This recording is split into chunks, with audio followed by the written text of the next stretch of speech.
हमारा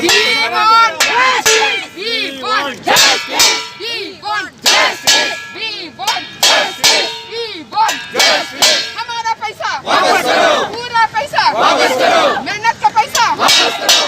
मोदी जी मुंह खोलो, पीएमसी का वापस पैसा करो, निर्मला सीतारामन पैसा वापस करो, मोदी जी रहम करो, मुंह खोलो अपना, खाली बातें बड़ी बड़ी मत ठोको। मोदी जी हमको हमारा पैसा दे दो, झोली फोड़ के माफी कर गए, हमको हमारा पैसा दे दो, प्लीज हमको हमारा पैसा दे दो, झोली के भीख मांग रहे हम। मोदी जी रहम करो, शर्म करो, शर्म करो, सबका साथ सबका विकास, ये वर्ड कहा गया। मोदी जी सबका साथ सबका विकास, ये वर्ड कहा गया। हमारा तो विकास नहीं हो रहा है, हमारा पैसा अटका हुआ है। मोदी जी हमारा पैसा वापस करो, आरबीआई हमारा पैसा वापस करो।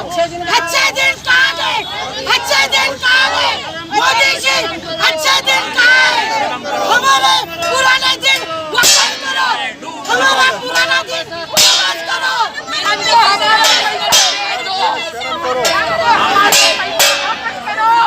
सबका साथ सबका विकास, सबका साथ सबका विकास, हमारा पैसा वापस करो, हमारा पैसा नमस्कार, मैं हूं प्रीतम सिंह और मैं इस वक्त हूं आज़ाद मैदान में, मुंबई के आज़ाद मैदान में, जहां आज जो पीएमसी के खाता धारक हैं वो प्रोटेस्ट कर रहे हैं अपने पैसों को लेकर। बता दें कि पिछले साल बीते वर्ष 2019 में सितंबर के महीने में पीएमसी बैंक बंद हो गया था। तब से लेकर आज तक यानी कुल 15 महीने आज हो चुके हैं और 15 महीने से लगातार प्रोटेस्ट कर रहे हैं। यहाँ पे मेरे साथ कुछ ग्राहक बैठे हैं, उनसे भी बात करेंगे और जानने की कोशिश करेंगे आखिर सरकार क्यों उनकी बातें नहीं सुन रही है और क्या कानों तक सरकार के कानों तक उनकी बातें नहीं पहुँच रही हैं।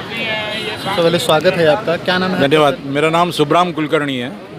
मैं पीएमसी डिपॉजिटर हूँ, काफ़ी पुराना, और मैं सीनियर सिटीज़न हूँ, रिटायर्ड हूँ।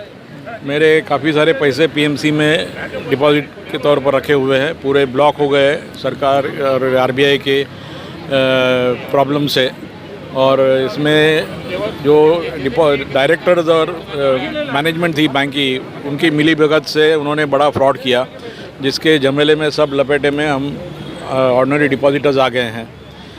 अभी दूसरे कई बैंकों में तकलीफ़ें आई, वहाँ पर सरकार ने रवैया अलग बताया और हमारे से डिस्क्रिमिनेट करके हमारे इधर मीन्स वही ट्रीटमेंट हमको नहीं दिया है। Last around 14 months we are suffering, we are on the roads and we are asking for our own money, hard earn money.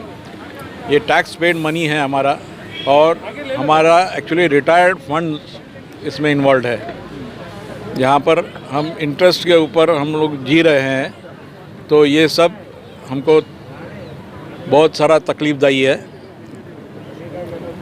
मैं आपसे ये पूछ रहा हूँ कि पिछले 15 महीने हो चुके हैं, तो आपका जीवन गुजर बजर कैसे हो रहा है, किस तरीके से आप खर्च चला रहे हैं, जबकि बैंक आपको पैसा नहीं दे रही, आरबीआई भी आपकी नहीं सुन रही है? तो नहीं, सबको ही इम्पैक्ट हुआ है। सब किसी के तो पूरे पैसे यहाँ पर पड़े हुए हैं।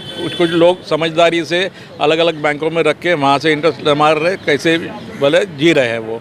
लेकिन जिनका पूरा ही पैसा, उनका तो पूरे हॉस्पिटलाइजेशन, घर का कोई मेडिकल इमरजेंसी हो या एजुकेशन हो, स्टूडेंट्स अपना लड़कों का वगैरह, शादियाँ ब्याह है, और कुछ तो इतने मायूस होकर कि चार पाँच लोगों ने तो आत्महत्या भी कर ली है। तो ये हालत है, और यहाँ पे सरकार कोई इनकी कानों पे जू ही नहीं रेंगती है। वो अपने पॉलिटिक्स में मशगूल है।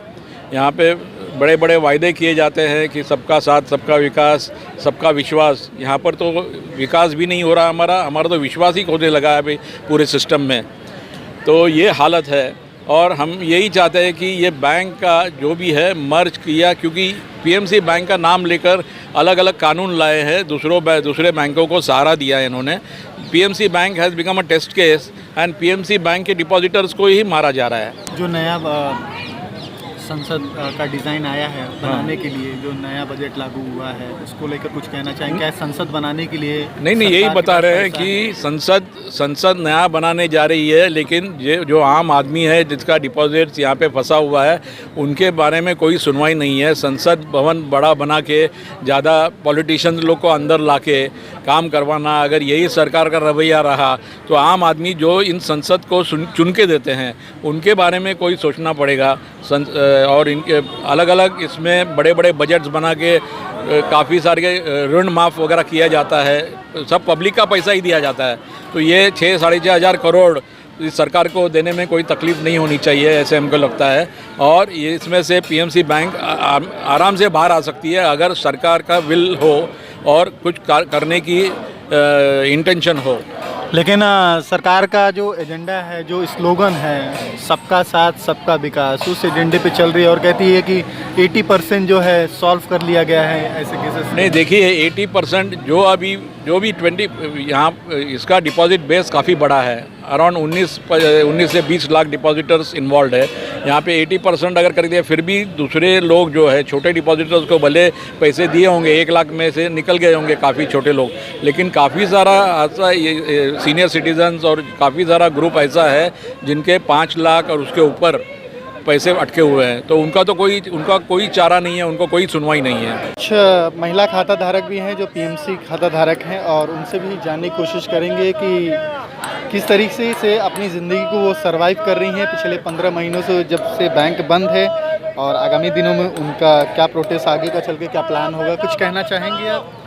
जी एक्चुअली अभी 15 महीने हो गए, करीब 100 लोग मर चुके हैं पीएमसी में, और this is only and only because of the tension जो 15 महीने से हम सह रहे। पहले तो पीएमसी बैंक बंद और उसके ऊपर कोरोना, यानी पैसा नहीं है, उसके ऊपर इनकम भी बंद। तो हमको ये सरकार से बोलना है कि क्या आप देख नहीं पा रहे क्या हम किस मुसीबत से गुजर रहे हैं? For no fault of ours हम आज 15 महीने से हम रास्ते पर आ गए। I want to request, I want to ask Modi ji, what is our mistake? हमने क्या गलती कर दी? आपने बोला बैंक में पैसा रखिए, सारा पैसा हमने बैंक में रखा। आपने जो बोला उस तरह से हमने चीज़ें की है और आज हमें ये दिन देखने को मिल रहा है। आई रिक्वेस्ट सरकार and RBI to please give us our money back. 22 दिसंबर के पहले आप अनाउंस करें कि पीएमसी बैंक चालू हो रहा है और हमको इस मुसीबत से बाहर निकालिए। ये हम हाथ जोड़ के आपसे निवेदन कर रहे हैं, प्लीज़। जो डिजिटल इंडिया बनाने की बात कही जाती है, क्या सच में डिजिटल इंडिया बनने के प्रकृति पे है इंडिया? डिजिटल इंडिया बनाने के लिए पहले लोगों को सब कायदे समझाओ, कानून समझाओ, बाद में आप सब बिल पास करो। आप बिल पास कर देते हो, बिल के बारे में ना अब जो ये खेडूत का बिल आपने पास किया, हमें समझ आ रहा है क्या? नहीं आ रहा है। हम किसका साथ दे? हम सरकार का साथ दे? किसका दे? हाँ, ऐसे हमारे पीएमसी पर आपने 35A लगा दिया, हमें पता ही नहीं था ये 35A क्या है। आप आए रातों रात आपने लगा दिया, हमारे पैसे बंद कर दिए। हमारी हालत क्या हुई है लोगों को समझ में। मैं डिजिटल इंडिया के खिलाफ नहीं हूँ, मगर मैं मोदी जी को एक बात बोलना चाहती हूँ। मोदी जी, अगर आपको डिजिटल इंडिया बनाना ना तो लोगों को डिजिटल बनाओ, पहले बैंकों को डिजिटल बनाओ।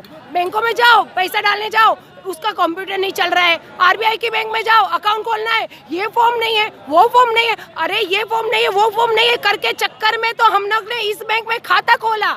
ये बैंक में खाता खोल के आज हमारी ये हालत हो गई है। हमारे पास पैसा खाने को नहीं है, भाड़ा भरने को नहीं है, बच्चे की फीस भरने को नहीं है, मगर किसी को कोई फर्क नहीं पड़ रहा है, ना मोदी जी को पड़ रहा है ना और किसी को पड़ रहा है। नए संसद को लेके क्या कहना चाहोगे, जो डिजाइन नया आया है जिस तरीके से बनाने की प्लान? नहीं, बहुत अच्छी बात है। अगर इंडिया प्रोग्रेस कर रहा है ना, डिजिटल इंडिया बनाइए, 5 ट्रिलियन इकोनॉमी बनाइए, नया संसद बनाइए, आगे की बात देखिए, फाइन।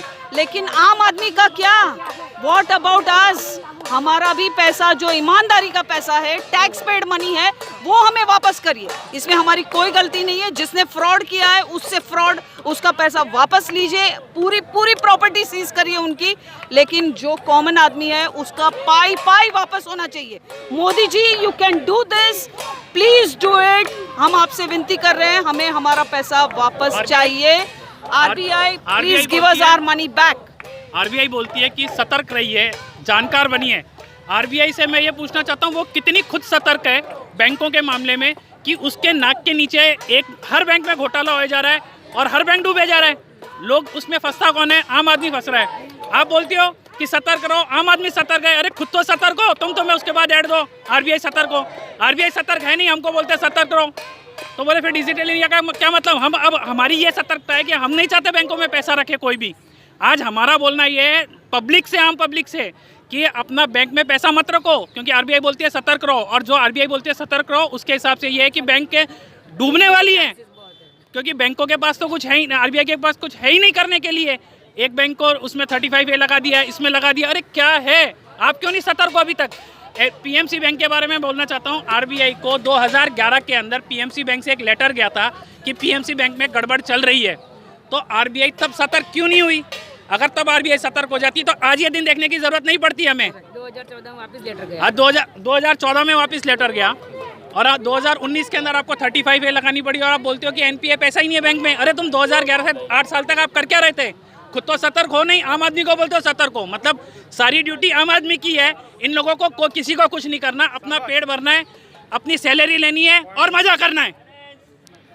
लक्ष्मी विलास बैंक और यस बैंक का तो जो मामला आया था वो सुलझ गया, तो पीएमसी बैंक उसके पहले का मामला था, क्यों नहीं सुलझ पा रहा है? क्या लगता है? वही तो जानना चाह रहे हैं कि मोदी जी और सरकार क्या कर रहे हैं, क्यों अन्याय कर रहे हैं, कि वहाँ पे किस जोर से चल रहा था, किसका अकाउंट था लक्ष्मी विलास बैंक में या यस बैंक में? कौन से बहुत बड़े अंबानी और अदानी किसका अकाउंट था, या निर्मला सीतारमण खुद का अकाउंट था उसमें? बताइए ये हमें। हमारे बैंक मिडिल क्लास पीपल्स की है, पब्लिक की है, इसके लिए चालू नहीं कर रहे हैं क्या? लेकिन हम तो इंडियन सिटीजन है, हमने आपको वोट किया है, हमें भी हमारी मेहनत की कमाई चाहिए। हमने किसी बैंक को लूट के जमा चोरी करके नहीं किया है, हमारा खुद का मेहनत का पसीना का पैसा है, हमें चाहिए हमारा पैसा। नहीं, ये ऐसा लग रहा है कि शायद एनआरसी है ना जो लागू करने का सोच रहे हैं, वो बैंक पे भी एनआरसी कर दिया, और उनको लगता है कि पीएमसी जो है ना वो इंडिया की बैंक नहीं है, भारत की बैंक नहीं है, किसी और देश की बैंक है। तो बोले इनको अछूतों की जैसे अलग रखो, एनआरसी के अंदर लेकर के आओ, इनको पैसा नहीं देना है, बाकी सब बैंक इंडिया की है, तो उनको हमको रिवाइव करना है, उनको हमको मर्जर करना है। लक्ष्मी विलास बैंक की वो समस्या सिर्फ एक या दो लोगों की नहीं है, समस्या है लाखों लोगों की। और जिस तरीके से जो पीएमसी खाता धारक है पिछले 15 महीनों से प्रोटेस्ट कर रहे हैं अलग अलग जगहों पे, मुंबई के अलग अलग, महाराष्ट्र के अलग अलग जगहों पर। अब देखते हैं यह मसला कब तक सुलझता है, ये सरकार कब तक इसके ऊपर विचार विमर्श करती है। तब तक मेरे साथ बने रहिए कुछ नए अपडेट्स के लिए। तब तक के लिए नमस्कार।